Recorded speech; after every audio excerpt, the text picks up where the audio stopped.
ធនារេវឡមកចេញមុនស្នេហ៍ពេញរាងកាយផ្ដល់សម្រាប់ពិតឥតคล้ายคล้ายសូមរីករាយនឹងរេវឡន Face to face សូមរីករាយនឹងរេវឡន Face to face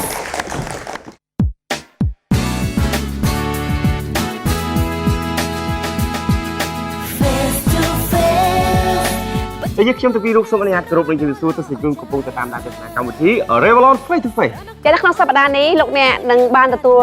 ជាមួយនឹងអ្វីដែលពិសេសពីកម្មវិធីរបស់យើងដោយសារតែជាសប្តាហ៍មួយបេក្ខនារីរបស់យើងនឹងធ្វើការប្រកួតប្រជែងគ្នាក្នុងវគ្គនៃការតបតៃមុខក៏ដូចជាឆ្លើយជាមួយនឹងសំណួរជាច្រើនដែលកម្មវិធីរបស់យើងនឹងដាក់ជូនគាត់ថាតើ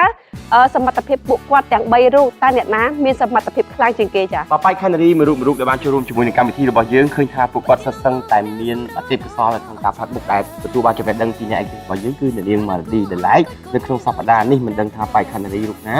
តែពួកគាត់មានសមត្ថភាពក៏ដូចជាភាពក្លាហានដែលកម្មវិធីរបស់យើងជ្រើសរើសនោះគឺនារី Revlon ស្អាតនិងប៉ិនប្រសប់ស្អាតនិងប៉ិនប្រសប់ពីអ្នកឲ្យផាត់មុខឲ្យស្អាតយល់ដឹងពីផល Revlon ហើយប៉ិនប្រសប់និងក្លាហានអរគុណផងដែរខណៈនេះខ្ញុំបាទក៏សូមអនុញ្ញាតជម្រាបជូនទៅដល់ទស្សនិកជនឬក៏អតិថិជនរបស់គ្រឿងសម្អាង Revlon ឲ្យជៀបកាន់តែច្បាស់បន្ថែមនៅកម្មវិធី Revlon Choose Love Promotion សម្រាប់អតិថិជនទាំងអស់ដែលចំណាយចាប់ពី$30ឡើងទៅលោកអ្នកនឹងទទួលបាននៅឆ្នោតកោះសងសំណាង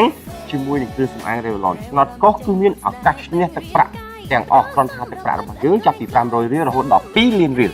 ឆ្នោតកោះចំនួន10សន្លឹកលោកអ្នកទៅបដូរនៅបញ្ចូល Revlon យកមួយសន្លឹកដើម្បីបំពេញឈ្មោះអាស័យដ្ឋាននិងលេខទូរស័ព្ទរួចហើយយកទៅដាក់នៅក្នុងឆ្នោតនៅគ្រប់បញ្ចូល Revlon ធ្វើការចាប់រង្វាន់ធំដំណើរកំសាន្តទៅសហរដ្ឋអាមេរិកនៅខែកក្កដាកុំភ្លេចចូលរួមទាំងអស់គ្នានៅកម្មវិធី Revlon Choose Love Promotion Revlon នឹងនាំក្តីស្រមៃរបស់លោកអ្នកទៅកាន់សហរដ្ឋអាមេរិកទាំងអស់គ្នាសម្រាប់អតិថិជនរបស់ Revlon ផងដែរចាក្នុងនោះផងដែរគឺថាជាមួយនឹងកម្មវិធី Revlon Face to Face របស់យើងនឹងផ្ដល់ជូនជាមួយនឹងចាជំនាញចាក្នុងការ make up មុខដោយសារតែជាធម្មតាសម្រាប់សុភាពនារីមួយចំនួនធំដែលគាត់តែងតែគិតថាឲ្យតែផាត់មុខស្រួលមិនបាច់ចាំ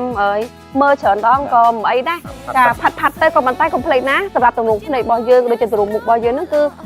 យើងតែងតែផ្លាស់ប្ដូរទៅតាមកលៈទេសៈនិងពេលវេលានិងសម្លៀកបំពាក់របស់យើងដែលយើងចូលរួមកម្មវិធីមួយចាតាមត្រូវហើយចាតងពណ៌ត្រួយចេកហើយក្រែមនោះប្រើយ៉ាងណាស័ក្តិសមចាអញ្ចឹងពុះពីកម្រិតណាដល់កម្រិតណាមិនថាយើងទៅឧទាហរណ៍ថា model ដែលគាត់ទៅដើរម៉ូដបង្ហាញពីផលិតផលមួយបាទនេះគាត់ត្រូវផាត់មុខស៊ីតែផាត់មុខធម្មជាតិគឺថាដើរអ្នកណាគេមើលចាមើលទៅអត់ឃើញលេចភាពលេចធ្លោតែបើយើងចេះផាត់គឺស្អាតចូលរួមគ្រប់កម្មវិធីផ្សេងៗបានណាអរគុណច្រើនពេលវេលារបស់យើងគឺបានឈានជម្រៅនៃការបង្ហាញខ្លួនរបស់បេក្ខនារីរបស់យើងដែលត្រូវចូលរួមនៅក្នុងសប្តាហ៍នេះ3រូបធ្វើការប្រកួត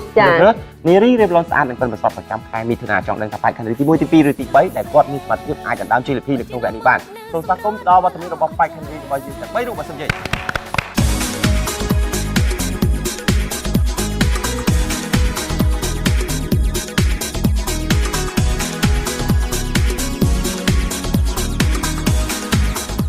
បាទជំរាបសួររចនាសុខសប្បាយទេសុខសប្បាយតាបងចាបាយគ្នាអស់មួយរយៈកម្រិតវិជ្ជាគុណរបស់យើងមានបានដំឡើងឬក៏អត់ប្រតិកម្មទេការឡើងជាងមុនចាសង្ឃឹមប៉ុន្មាន%រចនាសង្ឃឹម70%ជូនពរឲ្យចុះទីលីពីសប្តាហ៍នេះណាចាជូនពរអ្នកអូនណាចាទស្សនិកជនបានជួបរួចបើហើយជាមួយនឹងបេក្ខនារីរបស់យើងសប្តាហ៍ទី1ឥឡូវនេះសូមស្វាគមន៍ជួបជាមួយនឹងបេក្ខនារីសប្តាហ៍ទី2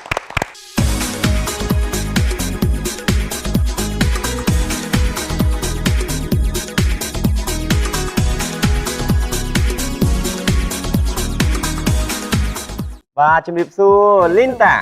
សុខសប្បាយទេសុខសប្បាយបងឃើញបេក្ខនារីរចនាអំបញ្ញមិញមានភ័យមានខ្លាចគាត់ទេខ្លាចគាត់ដូចអត់ទៅហងហ្មងអត់ទៅបែរថាខ្លាចពួកម៉ាក់នៅគ្នាឬក៏អត់ទេបងគឺអត់ខ្លាចទេអត់ខ្លាចទេម៉ាក់%ដែរខំ80បងលើបេក្ខនារីទី1ទៀតចាអរគុណច្រើនជាបន្តសូមស្វាគមន៍ជាមួយនឹងវត្តមានរបស់បេក្ខនារីសប្តាហ៍ទី3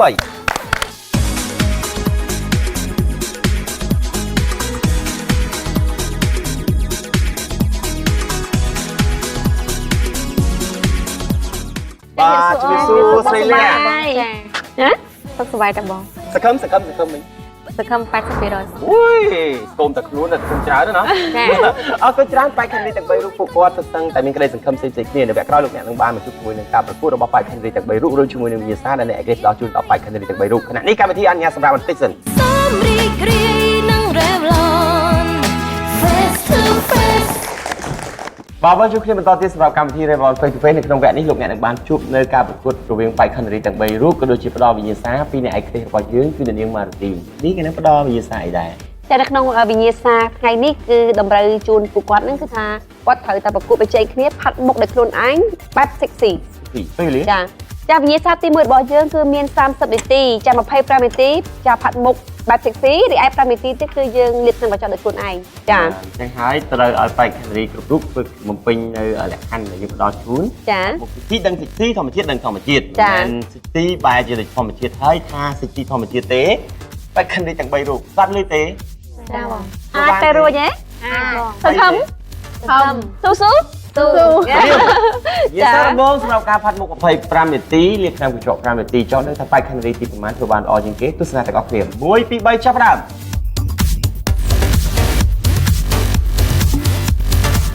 បែកខេនរីទី1មុននឹងធ្វើការផាត់មុខយើងត្រូវសម្អាតទីមុខឈុតថែរក្សាស្បែកមុខរបស់យើងឈ្មោះអីដឹងទេRevlon Absolute Radiant ផ្ដល់នូវអត្ថប្រយោជន៍អ្វីខ្លះជួយមុខភ្លឺមានសំណើមនិងធ្វើឲ្យស្បែកមុខម៉ត់នៅពេលដែលយើងមុននឹងយើងលាបម្សៅទី2ឈុតថែរក្សាស្បែកមុខរបស់យើងផាត់ Revlon ហ្នឹងគឺថែរក្សាស្បែកមុខគឺ Revlon Absolute Radiant ចាហើយកំពុងតែជ្រើសរើសនឹងឈ្មោះអីដែរតើAbsolute Radiant toner សម្រាប់សម្អាតនៅធូលីដីនៅលើផ្ទៃមុខមុននឹងយើងប្រើនៅ lotion បន្ថែមទៀតដើម្បីបំពេញនៅភាពស្រស់ស្អាតបន្ទាប់មកយើងប្រើលេទំនាប់អរគុណបែកខេនរីទី3វិញអូមកដល់ដំណាក់កាលប្រើម្សៅទំនាប់ហើយនៅទេគឺថាគាត់ប្រើ lotion សិនចាកំពុងប្រើ lotion នេះឈ្មោះអីដែរAbsolute Radiant បង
បែកខេនរីទី1ចាំបានទេការដែលអ្នកឯកទេសរបស់យើងផាត់មុខជូនគាត់ប្រើ color ពណ៌ធ្វើឲ្យមុខរបស់យើងឃើញថូចស្រឡឹងស្អាតអញ្ចឹងឃើញសាច់មុខយើងធាអញ្ចឹង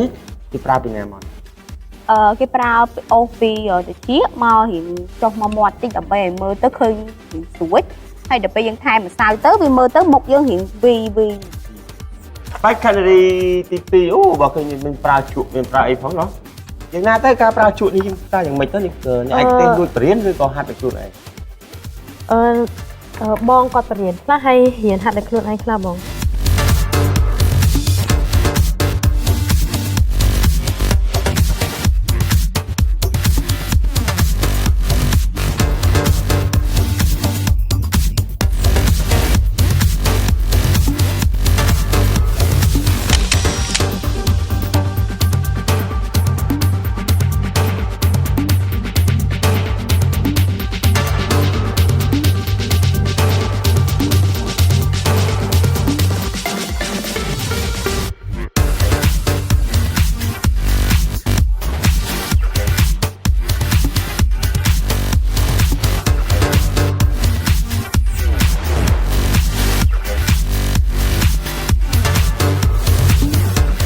còn ngày nay thời trong mà tại anh mà tục này cái tên nơi thằng lơ buộc lại con thi snow để trong nó anh được bảo cảnh trường bay cảnh cái mùi những cái mùiอย่างណាហើយ tâm cùn chạm đá គូចិញ្ចាមទេ ចាបង មិនកាច់កោងមិនយើងប្រាប់ដល់ដំបូង ចាគូហ្នឹងឲ្យកាត់តិច ឥឡូវយើងអត់មានការខមមិនទៅលើក្រោយទេយើងមានកែតម្រូវទេព្រោះថាកម្មវិធីចង់ឲ្យបេក្ខនារីគ្រប់រូបគឺយល់ដឹងពីការផាត់មុខខុសហើយណាយើងជួយកែឡើងហ្នឹង ចាចា យើងគិតថាយើងគូចិញ្ចាមប៉ុណ្ណឹងបានថា នៅថែមតិចទៀតបង ពណ៌ភ្នែកបេក្ខនារីទី2យកក្រែមលាបបបោមាត់មកប្រើជំនួសពណ៌ភ្នែកពិធីនេះអ្នកឯកទេសបរិញ្ញាឬក៏បបែកដោយខ្លួនឯង អ្នកឯកទេស អ្នកឯកទេស ឯកទេសបរិញ្ញាទាំងអស់គ្នាហ្នឹង អូ ចា យកពណ៌ក្រែមមកប្រើជាពណ៌ភ្នែក អាហ្នឹងស៊ីសងទៅលើកំណត់ច្នៃប្រឌិតរបស់យើងចាជាធម្មតាcolor ភ្នែករបស់យើងឬក៏ color ស្គាល់អាចយកមកផាត់ជា color ភ្នែកបានក្រែមអាចមកជំនួសជាពណ៌ភ្នែកបានហើយយើងលេងកតុយភ្នែកពណ៌អីចឹងទៅណាចានេះខ្ញុំបរៀនទាំង3នាក់ហ្នឹងដោយសារតែជាធម្មតាការប្រកួតប្រជែងគ្នាទោះយើងប្រកួតប្រជែងក្នុងការចង់ឈ្នះចាញ់ក៏ពិតមែនក៏ប៉ុន្តែបរៀនទាំងអស់គ្នាសិនមុននឹងឡើងមកប្រកួតចា បានហើយវាអត់អស់ក្រែមទៀតណា ពណ៌ផ្កាឈូកនេះយើងគិតថាសិចស៊ីទេ ចិត្ត ព ប ណ៌ ង concept តម្រូវឲ្យសិចស៊ី ចា ទី3អត់មាត់ទេគឺពូតយកហើយឲ្យតែបានច្រើនជាងគេកុំខ្វល់មិនមែនថាផាត់មុខបានច្រើនឈ្នះទេណាមុខបានស្អាតបានឈ្នះបែរខាងទី3មើលទៅពណ៌ភ្នែកបែបសិចស៊ីគាត់តាមតែមើលនេះយើងធ្លាប់ឆ្លងកាត់ដែរដូចជាទំនងដែរមានសម្ោលនៅគល់បន្តិចចង់រំលេចកម្ៅលើពណ៌ភ្នែកអត់បែរជាកសអីចឹងគឺសម្ោលភ្នែក ហើយមានតែឯកទេសទេដែលគាត់បាសពួកខ្ញុំបានតែប្រភេទទេអត់បន្ថែមទេពណ៌ភ្នែកគិតថាប៉ុណ្្នឹងហើយស៊ីស៊ីហើយ បន្ថែមបងប៉ុន្តែចាំតិចទៀតបងបន្ថែមតិចទៀត 15នាទីហើយរួចរាល់ឡើងបែកខណ្ឌរីទាំង3រូបពេលវេលារបស់យើង25នាទីសល់តែ10នាទីទេ10នាទីមែនអ្នកណាធ្វើមុនផ្ទះទេបានមុនធ្វើឲ្យស្អាតទៀតណា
ពេលវេលារបស់យើងគៀកមែនតើហើយជាង20នាទីហើយណាបែកខណ្ឌរីទាំង3រូបរួចរាល់ឡើងទី1ចិត្តហើយនៅ ចិត្តហើយបង ដល់ដំណាក់កាលណាខ្លះហើយសល់ដំណាក់កាលណាខ្លះ សល់គូ eyeliner ហើយនឹងភ្នែកហើយនឹងពណ៌មាត់ អូ4 5ទៀតណោះ ចា បែកខណ្ឌរីទី2ចិត្តនៅ ដូចគ្នាបងនៅសល់ហាត់ color ពណ៌ហើយសេរីភ្នែកគូចិញ្ចាមហើយនឹងមាត់ អូផ្សឹងទាំងអស់ហើយហ្នឹង ចិត្តដល់ហើយណាអូន បាទ ពេលវេលារបស់យើងសតតិចមែនតើ នៅតែ color ថ្ពណ៌ហើយនឹងក្រែមទេបង ឥឡូវពោះហើយនឹងក្រែមទេរួចរាល់ណាចិត្តដល់ពេលដែលត្រូវរាប់បញ្ចប់ហើយហើយមិនហើយតែពេលវេលាដល់គឺបញ្ចប់សន្ទុកត្រូវបាត់បង់ពេលហ្នឹងណា អ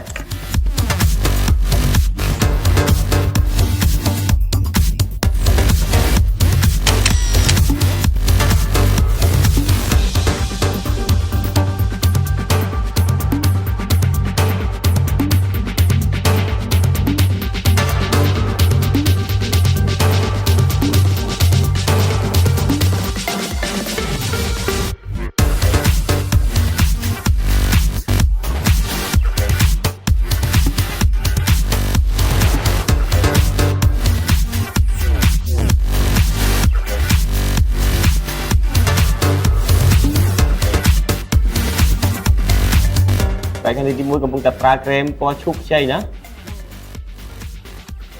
ទី2បំពេញខ្ទឹមច្រមុះបែកខាងនេះទី2 ចាបង ចិត្តហើយនៅចិត្តហើយនៅ ចិត្តហើយ ចិត្តដូចជាព្រលឹងអត់នៅខ្លួនសោះបែកខាងនេះទី2កំពុងតែគិតទៅណាហើយអត់ថងបងពងចង់ ចង់ ចា ទី3សតតែក្រែមទេបែកខាងនេះទី3 ចាបង សតតែពណ៌ក្រែមទេណ៎ ចាបង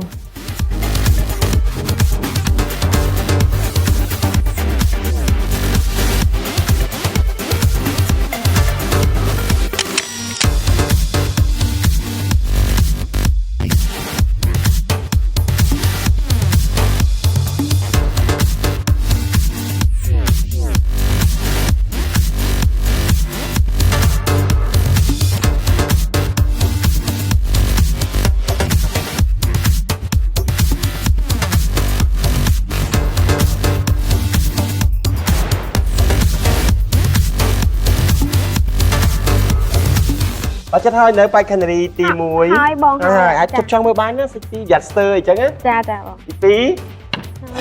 ហើយតែហើយកំពុងតែថែមទី3 ហើយបង ហើយអរគុណច្រើនទស្សនិកជនពេលវេលាក៏សមល្មមនឹងបញ្ចប់សម្រាប់វិញ្ញាសាដំបូងពីកម្មវិធីផ្ដល់ជូនដល់បែកខាងនេះទាំង3រូប5 4 3 2 1 0បាទអរគុណច្រើនសម្រាប់វិញ្ញាសាដំបូងដែលបែកខាងនេះបំពេញគឺបានបញ្ចប់ទៅហើយជាបន្តសូមអញ្ជើញលោកអ្នកទស្សនាជាមួយការលាបខាងបញ្ចប់របស់បែកខាងនេះបន្តទៀតអញ្ជើញ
បើឃើញថាចិត្តបញ្ចប់ពេលវេលាហើយបែកខាងទី1របស់យើងក៏ចិត្តហើយទី2ចិត្តហើយក៏ខាងទី3ក៏បោទី1បែកយើងទឹកប៊ិចស្វាយ ចាចាឃើញថាមានភាពស្រស់ស្អាតទាំងអស់ ត្រៀម5 4 3 2 1 0បញ្ឈប់ ចា អស់ពេលហើយបែកខាងទីទាំង3រូបឃើញថាការលាបថ្នាំកញ្ចក់គឺពិតជាលឿន5នាទីធ្វើបានមើលទៅដូចជារួចរាល់ទាំងអស់គ្នាទាំងទឹករលោងបែកខាងទី1សូមបង្ហាញម្រាមដៃតិចមកបែកខាងទី2ពណ៌ម៉ៅ10ម្រាមគ្រប់ទេគ្រប់ដូចគ្នាណោះ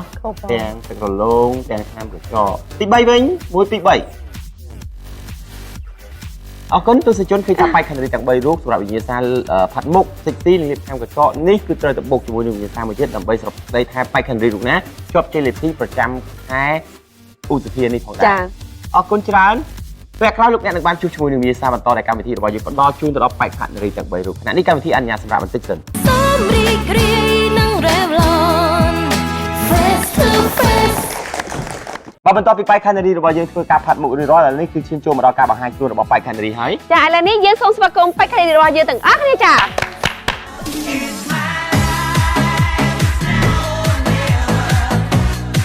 I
បាទសូមស្វាគមន៍មកតមកកាន់វិទ្យាសាស្ត្រទី2ដែលកម្មវិធីរបស់យើងផ្ដល់ជូនទៅដល់បេក្ខនារីទាំង3រូបសម្រាប់សប្តាហ៍នេះគឺពិតជាប្លែកខុសពីខែមុនដែលកម្មវិធីរបស់យើងផ្ដល់វិទ្យាសាស្ត្រគឺប្លែកមែនទេសូម្បីអ្នកឯកទេសក៏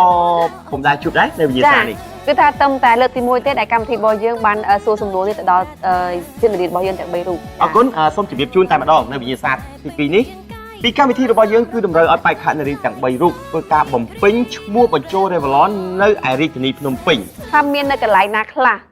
យល់ទេបេក្ខនារីទាំង3រូបបេក្ខនារីទី1តាបងយល់ស្គាល់បញ្ចូល Revlon នៅរាជធានីភ្នំពេញច្រើនទេគួរសមដែរគួរសមដែរទី2ស្គាល់ច្រើនទេគួរសមដូចគ្នាហើយយល់ទេយល់បេក្ខនារីទី3ចាបងដូចគ្នាយល់ចាបងយល់អរគុណច្រើន អូខេធ្វើការបំពេញឲ្យបានច្រើនណាពេលវេលារបស់យើងគឺផ្ដល់ជូនក៏ល្មមនឹងអាចបំពេញនៅចម្លើយដែលយើងចង់ឆ្លើយប្រាប់ទៅដល់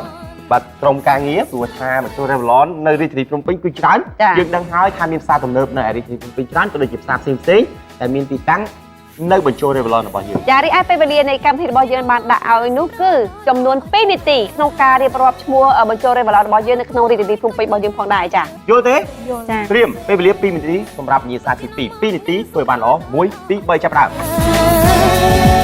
ស្គាល់នៅកន្លែងណាខ្លះបេក្ខនារីទី1ស្គាល់នៅសាយអនបងអ៊ីអនទៅសេអ៊ីអនមកកុំភ្លេចបញ្ចូលប្រយ័ត្នថាដាក់តែអ៊ីអនគឺខុសបន្ទុកក៏មិនទទួលបានដែរក្លាយសូមរីករាយនឹង Revlon Face to Face តែខេរីទី2ពីមុនមកធ្លាប់ប្រឡងវិញ្ញាសាប្រកួតសរសេរអញ្ចឹងទេធ្លាប់ប្រឡងនេះបងប្រឡងទី12ទី9អីតែខេរីទី3វិញគឺបកាយជាងគេពេលដែលរៀនកាយខាងអីកាយខាងសរសេរបងកាយខាងសរសេរអូត្រូវអីចឹងទេអត់បកាយគូគំនូអត់ទេបងបកាយគូគំនូខ្ញុំលើកសប្តាហ៍ក្រោយឲ្យគូផលិតផល Revlon វិញខែក្រោយបាទខែក្រោយរហូតដាក់វិញ្ញាសាអញ្ចឹងញ៉ាំដឹងគួរស្រួលជាងគេអត់គួរគេគួរគេគ្រឿងសម្អាង Revlon ជាងគ្រឿងសម្អាង Revlon បើគូស្រួលជាងគេតាមតែខ្ញុំដឹងមានតែ iPad ស្រួលមិនត្រូវស្រួលយើងត្រូវតែសេអក្សរនៅលើ iPad ទូទៀតនោះតែគូទៅពីលើ iPad Revlon បញ្ចេញមុនស្នេហ៍ពេញរាងកាយផ្ដល់សម្រាប់ពិតឥតខ្លាំងខ្លាយតែនាងមកនេះគូគេស្រួលជាងគេចាគឺគូរូបបេះដូង Revlon ណោះ Love is on គូមិនបាទគូមិនគូមានអីគូបើបេក្ខនារីកំពុងមានបិចមានកដាស់គូបេះដូង Revlon មិនគូផលិតផល Revlon គូរូបបេះដូង Revlon ណោះ Love is on ណោះគូផលិតផល Revlon គូរូបបេះដូងគឺផលិតផលទឹកអប់ Love is on ត្រៀមរាប់ហើយបំពេញអត់ត្រូវអក្សរក៏មិនអាចទទួលបានផលិតផលនិងបន្ទុកក៏ដែរ5 4 3 2 1 0បញ្ឈប់អស់ទូនាទីហើយបេក្ខនារីទាំង3រូបសូមដាក់បិចចុះឥឡូវនេះគឺលទ្ធផលរបស់បេក្ខនារីទាំង3រូបគឺបានបំពេញរួចរាល់ហើយសូមប្រមូលបន្តិចទៀតខ្ញុំបាទនឹងបង្ហាញជូនទៅដល់បាទទស្សនិកជនដែលទស្សនានៅឯគេឋានព្រោះថាបទសនារីក៏ដូចជាអតិជនផលរៀបរាប់ប្រកាសពីចង់ជ្រាបថាបេក្ខនារីមួយអ្នកណាគេបកកាយជាងគេនៅក្នុងការបំពេញនៅវិទ្យាសាស្ត្រសរសេរនៅឈ្មោះបញ្ចូល Revlon នៅឯរាជធានីភ្នំពេញ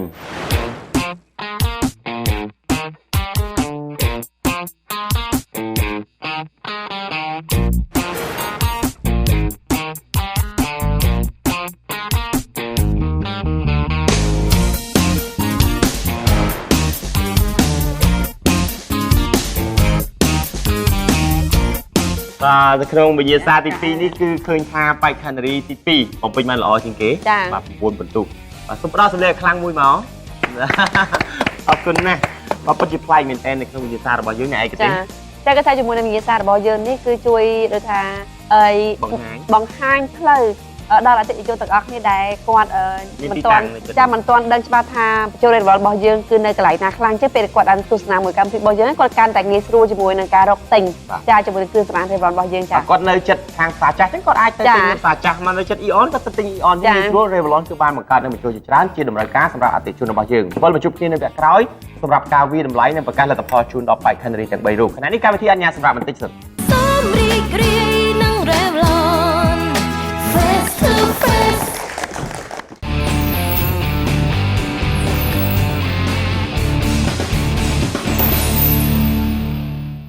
ចាសូមស្វាគមន៍ទស្សនិកជនទាំងអស់គ្នាការវិលមកជួបគ្នាជាថ្មីម្ដងទៀតនៅក្នុងវគ្គ Revlon Tips ចានៅក្នុងថ្ងៃនេះ Revlon គឺមានព័ត៌មានថ្មីដើម្បីជម្រាបជូនដល់ទស្សនិកជនទាំងអស់គ្នា នាងខ្ញុំក៏ដូចជាទស្សនិកជនពិតជាចង់ជ្រាបថាតើព័ត៌មានថ្មីទាំងនេះគឺនឹងមានព័ត៌មានប្លែកៗយ៉ាងណាខ្លះដើម្បីផ្ដល់ជូនដល់ទស្សនិកជនសូមជួបជាមួយនឹងចាបងស្រីដែលជាអគ្គនាយិកាប្រតិបត្តិទីផ្សារប្រចាំគ្រឿងសម្អាង Revlon គឺលោកស្រីច័ន្ទភារីចាជំរាបសួរបងចាសុខសប្បាយទេស្រីចាសុខសប្បាយចុះបងទាំងពីរវិញបាទដូចគ្នាថ្ងៃហ្នឹងជួបមុខស្រីដឹងថាល្អហើយទាំងបបិសោតឬក៏ការជំរាបជូនពីអត្ថប្រយោជន៍ហើយដំណឹងថ្មីទៀតចាពិតជាមានដំណឹងថ្មីមែនដើម្បីមកជម្រាបជូនដល់ទស្សនិកជនក៏ដូចជាអតិថិជនគ្រប់គ្រង Revlon ហើយជាពិសេសគឺបងប្អូនទាំងពីរនាក់ហ្នឹងចាហើយក៏មុននឹងជម្រាបក៏សូមថ្លែងអំណរគុណដល់អតិថិជនរបស់យើងក៏ដូចជាទស្សនិកជនដែលតែងតែតាមដានទស្សនានិងគ្រប់គ្រងនៅកម្មវិធី Revlon Face to Face ក៏ដូចជាគ្រប់គ្រងផលិតផល Revlon យើងណាចាហើយមួយរយៈហ្នឹងឃើញថាខ្ញុំនឹងអត់សូវមានពេលទំនេរបានចូលរួមមកជួបទស្សនិកជនតាមរយៈកញ្ចក់ទូរទស្សន៍ទេឡើយរវល់ទៅណាដឹងអត់ខ្ញុំដឹងថាលោកស្រីទៅណាបាទមួយរយៈឃើញផុសរូបរហូតនៅក្នុងក្រុមឃើញលោកស្រីទៅសហរដ្ឋអាមេរិកទៅអាមេរិកទៅមើលឲ្យពីការលក់នៅផលិតផល Revlon ឬក៏ដំណឹងពិសេសជាច្រើនទៀតព្រោះថាទៅដល់ promotion នៃកម្មវិធីរបស់យើងមួយលោកស្រីត្រូវនាំកូនចៅទៅលេងអាមេរិកចានាំ MC ទាំងពីរខ្ញុំឲ្យតែលោកស្រីនាំទៅសម្បត្តិយន្តហោះខ្លួនឯងក៏ទៅដែរពិតជាចង់មែនតើជាងសុបិនមែនសុបិនក្នុងនាមយើងជាសុបិនរបស់យើងជាសុបិនហើយគិតថាវានឹងខ្លាយទៅជាការពិតជាងសម័យសុបិនខ្លាយជាការពិតណាបាទសាធុហើយអ្វីដែលយើងបានពំនាំមកនឹងដើម្បីធ្វើការចែករំលែកដល់អតិថិជនរបស់យើងក៏ដូចជាទស្សនិកជននោះគឺមានន័យថាថ្មីហ្នឹងនៅក្នុងគ្រឿងសម្អាង Revlon យើងហ្នឹងគឺបានទទួលនៅចំណាត់ថ្នាក់លេខ1ជាច្រើននៅសហរដ្ឋអាមេរិកគឺ number 1 in USA ច្រើនមែនតែនចាហើយគឺជាការវាយតម្លៃរបស់គេហៅថាអង្គភាពឯករាជ្យម្នាក់ដែលគាត់អង្គភាពឯករាជ្យមួយដែលគាត់ជាអ្នកអង្កេតទៅលើស្ថានភាពគ្រឿងសម្អាងចាថាតាមដាននៅរាល់ទូរលេខហើយនឹងធ្វើការវិភាគទៅលើគ្រឿងសម្អាងជាច្រើន brand នៅក្នុងនោះគឺ Revlon គឺជាប់លំដាប់ថ្នាក់លេខ1នៅក្នុងប្រភេទផលិតផលជាច្រើនមុខតែម្ដងចាប្រភេទផលិតផលជាច្រើនមុខហ្នឹងមានផលិតផលអ្វីខ្លះដែរទៅបងចាយើងដឹងស្រាប់ហើយព្រោះថា Revlon គឺជាគេហៅថា Total Beauty Brand គឺថាផ្ដល់នូវភាពស្រស់ស្អាតតាំងពីក្បាលដល់ចុងជើងណាគឺយើងមានច្រើនប្រភេទហើយផលិតផលដែលជាប់លេខ1នៅសហរដ្ឋអាមេរិកដំបូងបំផុតដែលបងចង់ highlight និងជម្រាបជូនដល់បងប្អូនក៏ដូចជាទស្សនិកជនហ្នឹងឃើញថាទីមួយគឺថ្នាំលាបសក់ Color Seal ចា Revlon Color Seal ដែលប្រើប្រាស់ 3D technology នោះចាដែលយើងទៅតែបានណែនាំមកលើទីផ្សាររបស់យើងជាមួយនឹងការផ្លាស់ប្ដូរសម្បក Wake Shop ក៏ដូចជាការផ្លាស់ប្ដូរនៅបច្ចេកវិទ្យាថ្មីពិសេសធ្វើឲ្យថ្នាំលាបសក់ហ្នឹងកាន់តែមានប្រសិទ្ធភាពល្អហ្នឹងគឺយើងបានចាណែនាំនៅក្នុងឆ្នាំ2015ឆ្នាំទៅចាហើយនៅអាមេរិកគឺទទួលបាននៅចំណាត់ថ្នាក់លេខ1ចូលមកន័យថាមានបដូរពណ៌សក់ក៏ដូចជាលាបនៅពណ៌សក់ជាច្រើនអ្នកខ្លះក៏ចង់លុបបំបត្តិស្កើក៏បានដែរព្រោះថា Color Seal technology របស់យើងមានច្រើនពណ៌មែនទេធំទៅហើយអ្វីដែលញ៉ាំងឲ្យ Revlon Color Seal 3D technology នឹងទទួលបានចំណាត់ថ្នាក់លេខ1ហ្នឹងព្រោះថាមានភាពងាយស្រួលទីមួយគឺគាត់អាចប្រើប្រាស់ដោយខ្លួនឯងបានមានន័យថាគាត់អត់ចាំបាច់ព្រោះថានៅអាមេរិកអីចឹងយើងទៅសាឡនអីថ្លៃទេអញ្ចឹងបើសិនជាផលិតផលដូចថាពិបាកឲ្យគាត់នៅក្នុងការទិញឲ្យតទៅឲ្យខាងគេធ្វើសេវាធ្វើអីឲ្យអញ្ចឹងគឺពិបាកអញ្ចឹងគឺសម្រាប់ Color Seal ងាយស្រួលមែនតើគាត់ជាវឲ្យគឺគាត់អាចយកទៅប្រើគេហៅថា home use ណាប្រើនៅតាមផ្ទះគឺគាត់ប្រើដោយខ្លួនឯងបានអញ្ចឹងការប្រើប្រាស់វាផ្ដល់នូវភាពងាយស្រួលហើយមួយទៀតគឺគុណភាពរបស់ Color Seal ហ្នឹងរាល់ថ្នាំលាបសក់ Revlon ទាំងអស់ហ្នឹងគឺអត់មានជាតិអាម៉ូញ៉ាទេហើយបងឯងដឹងទេអាម៉ូញ៉ាចាអាម៉ូញ៉ាធ្វើឲ្យយើងផ្សារស្បែកក្បាលឬក៏ក្លិនឈ្ងុយប៉ះពាល់ដល់សុខភាពហើយមួយទៀតបើសិនជាវាមានជាតិអាម៉ូញ៉ាគឺវានឹងធ្វើឲ្យខូចទៅដល់សរសៃសក់យើងអាជាតិស៊ីលីខននៃសរសៃសក់អីអញ្ចឹងគឺ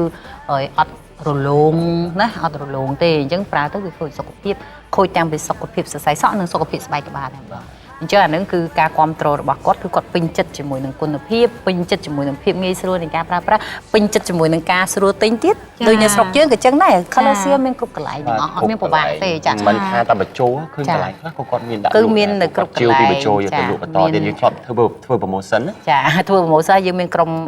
អ្នកលក់ដុំដើរបោះចែកចាយនៅគ្រប់តាមទីផ្សារអញ្ចឹងនៅសហរដ្ឋអាមេរិកគឺដូចគ្នាហើយចំណុចមួយទៀតគឺតម្លៃគឺសមរម្យ គឺអាចទទួលយកបានអ្នកណាក៏អាចប្រើប្រាស់បានណាអញ្ចឹងអានឹងគឺជាកត្តាដែលនាំឲ្យ Color Seal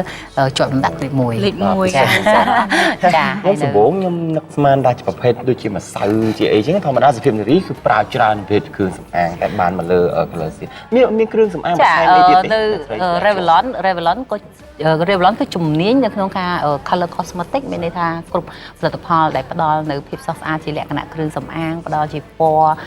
ដូចជាម្សៅ color ភ្នែក mascara eyeliner ហើយនឹង color ពណ៌និង cream អីហ្នឹងក៏ជាជំនាញរបស់ Revlon នឹងតែម្ដងហើយនៅក្នុងហ្នឹងគឺអំបញ្ញមិញគឺបងជម្រាបជូនហ្នឹងគឺមួយផ្នែកទេមួយផ្នែកទេអញ្ចឹងបានមានទៀតចាអញ្ចឹងនៅក្នុង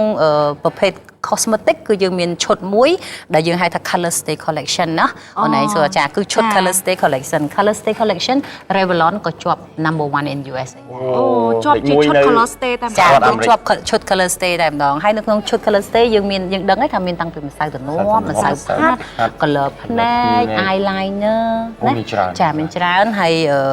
ជាមួយនឹង cream ទៀតផងចាអញ្ចឹងគឺជំនាញខាងជាប់ពណ៌បានយូរចាហើយថ្មីហ្នឹងអូនមិនចាប់អារម្មណ៍ថាយើងនៅក្នុងឈុត Color Stay Collection ហ្នឹងគឺយើងមានម្សៅទំនាស់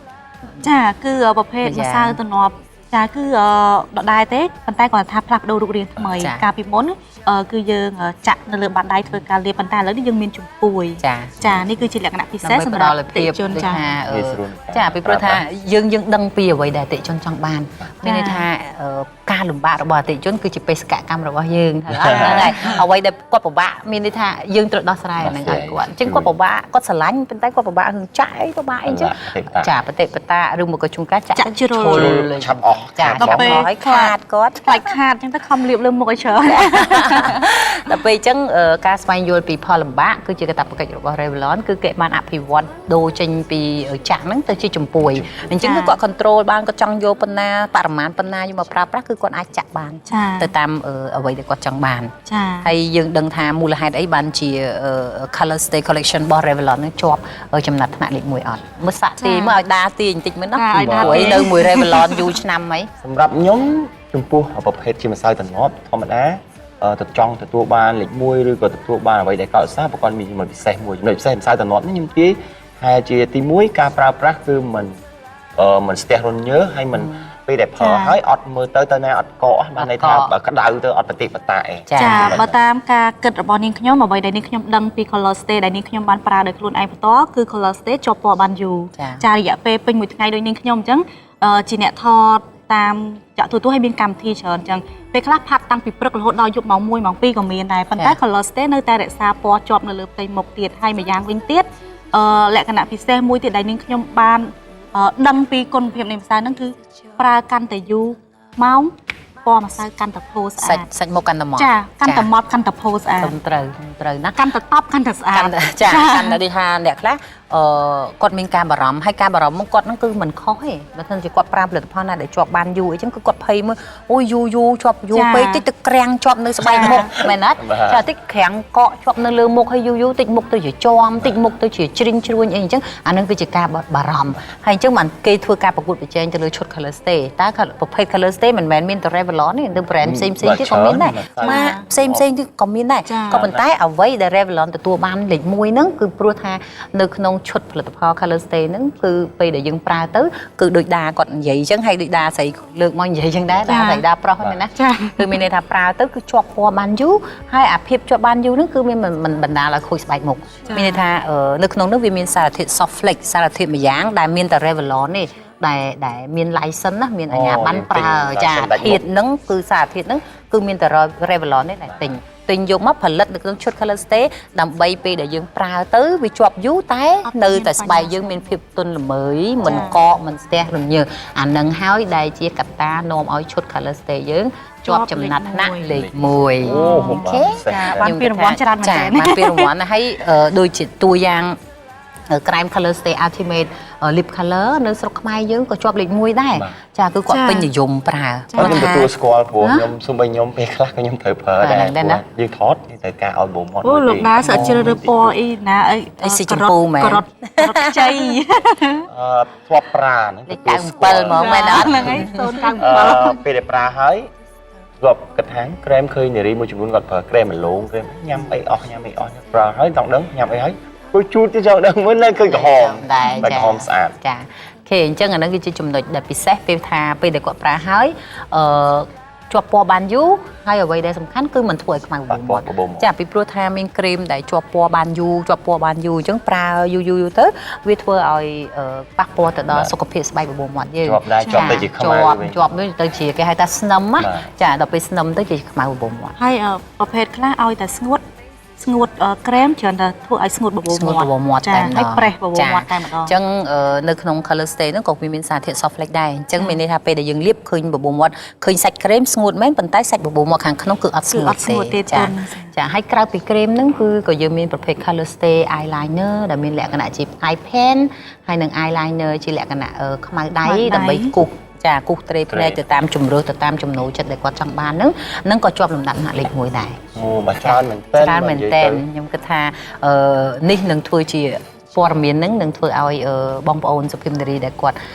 ជាមិនថាជាស្ត្រីមួយផ្ទះឬមួយក៏ជាបុគ្គលិកធ្វើការបម្រើការងារនៅក្រៅឬមួយក៏ជាសិល្បករសិល្បករនីអីទេណាដែលគាត់មមាញឹកហើយត្រូវតែប្រឈមមុខជាមួយនឹងកម្ដៅថ្ងៃឬមួយក៏ប្រឈមមុខជាមួយនឹងការបែកញើសហូរញើសណាហើយគ្មានពេលវេលានឹងមកធ្វើការ make up ម្ដងហើយម្ដងទៀតទេសប្បាយចិត្ត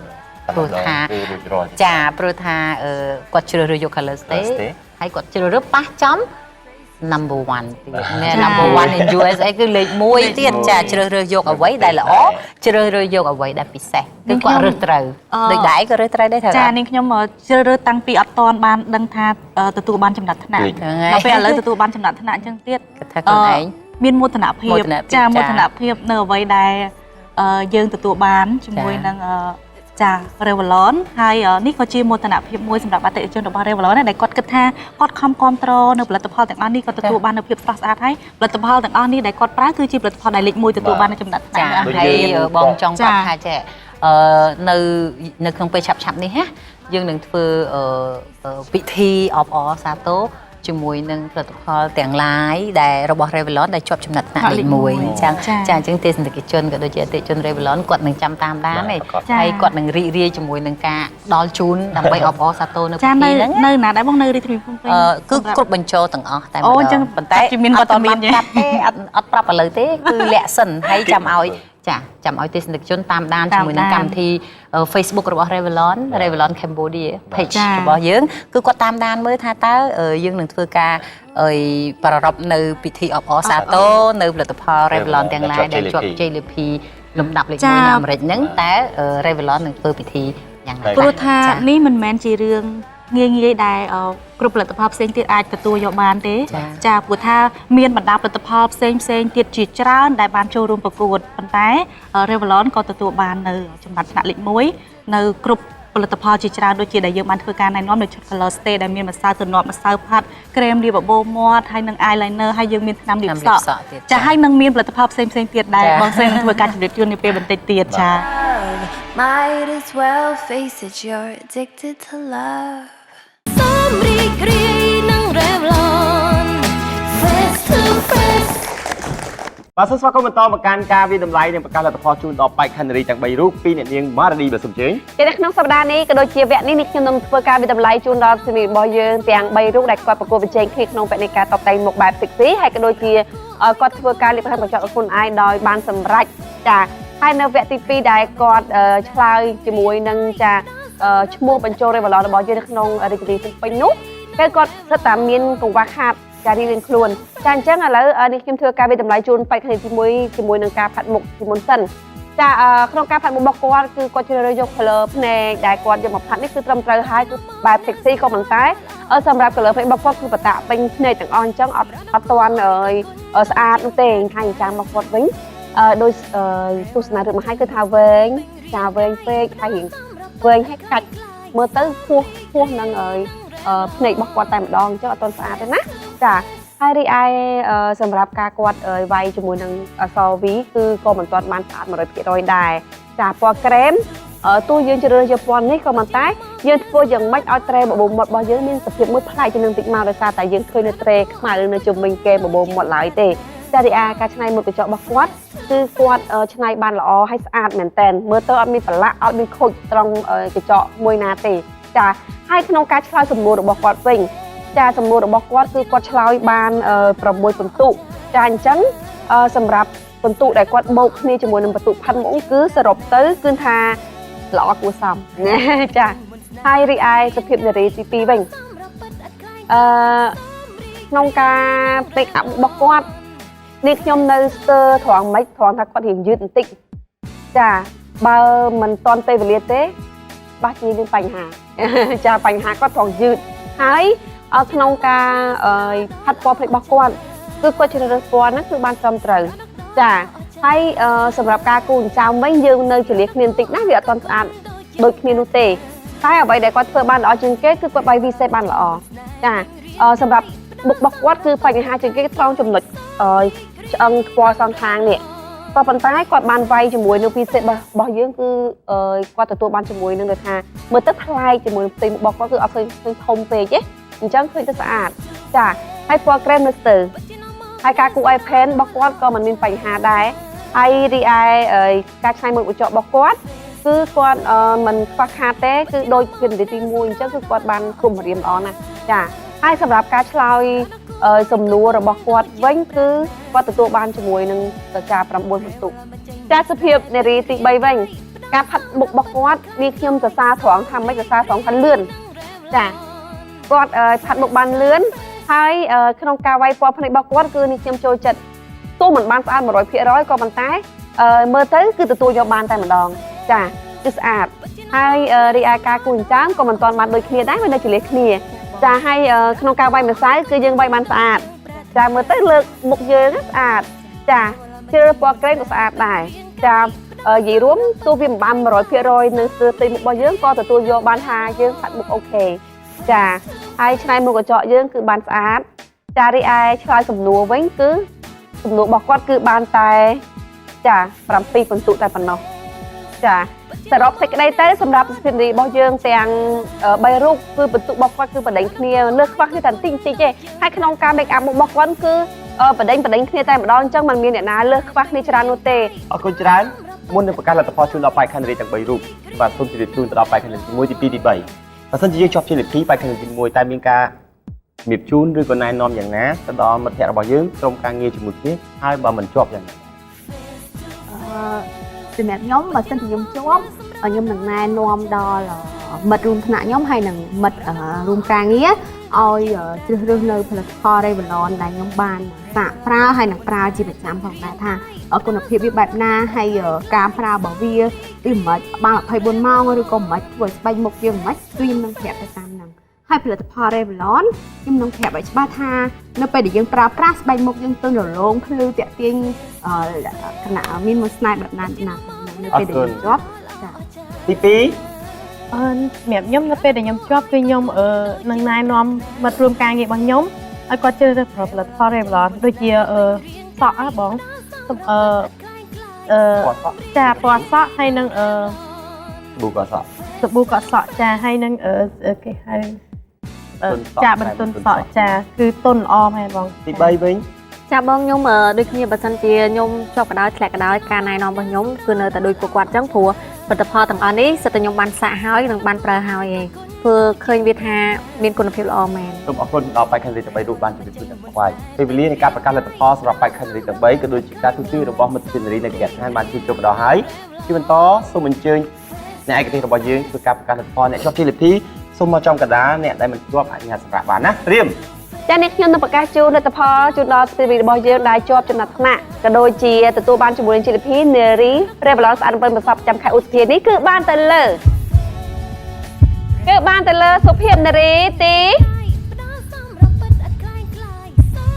គឺបានទៅលើសុភាពនារីទី2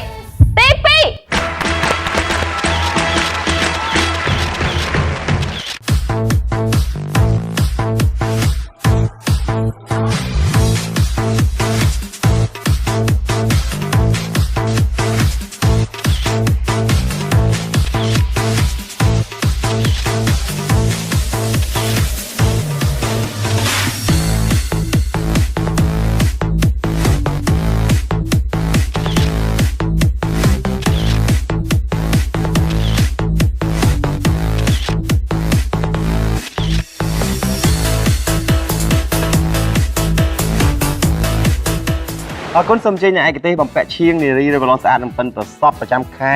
ឧសភាជូនដល់ម្ចាស់ទៀនរបស់យើងហើយនឹងពៀននារីរេវឡនស្អាតនឹងប៉ិនប្រសពមួយរួមជាមួយនឹងគូប៉ុងប្រើប្រាស់ផលិតផលរេវឡនពេញមួយឆ្នាំដែលឥតគិតថ្លៃចុងក្រោយសូមអញ្ជើញម្ចាស់ជលធីមានអីជាការណែនាំនិងអរគុណសូមជើញ ចុងក្រោយខ្ញុំមានពាក្យពេចន៍ចង់អរគុណទៅដល់ក្រុមហ៊ុន Revlon ដែលបានដល់ឱកាសខ្ញុំបានចូលរួមលេងក្នុងកម្មវិធីនេះហើយសូមឲ្យក្រុមហ៊ុន Revlon កាន់តែមានអតិថិជនជាវកាន់តែច្រើនឡើង អរគុណជូនពរដូចគ្នាកាន់តែសុខសាន្តបន្តប្រើប្រាស់ផលិតផល Revlon ណាអរគុណដល់អ្នកឯកទេសជាមួយនឹង Maradi ដែលបានចូលរួមជាអ្នកឯកទេសហើយជាពិធីការនីក្នុងកម្មវិធីរបស់យើងផងដែរខ្ញុំបាទក៏សូមថ្លែងអំណរគុណដល់ហាងលក់សម្លៀកបំពាក់ Little Fashion ដែលបានឧបត្ថម្ភជូនដល់បែកខាងនារីនៅក្នុងសប្តាហ៍នេះសម្រាប់មិត្តភាពនារីសុភាពបរិសុទ្ធគ្រប់រូបដែលចង់ទទួលបាននូវសម្លៀកបំពាក់ស្អាតទាន់សម័យកុំភ្លេចទៅ Little Fashion មានអាស័យដ្ឋាននៅបណ្ដោយផ្លូវសសក់អែមតាក់ទងលេខទូរស័ព្ទនៅលើអេក្រង់ទូរទស្សន៍ខណៈនេះកម្មវិធីរបស់យើងគឺបានឈានចូលមកដល់ទីបញ្ចប់ជូនពរអតិថិជន Revlon ក៏ដូចជាបងប្អូនទាំងអស់គ្នាដែលគាំទ្រទស្សនាជាមួយនឹងកម្មវិធី Revlon ទទួលបានសុខភាពល្អដំណើរកំសាន្តជិតឆ្ងាយប្រកបដោយសុវត្ថិភាពយើងខ្ញុំទាំងអស់គ្នាសូមអរគុណសូមគោរពលា Face to face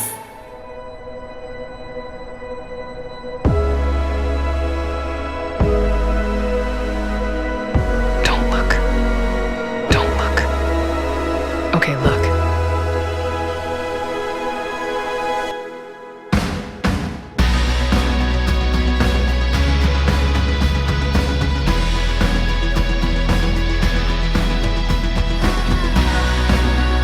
Revlon, love is on.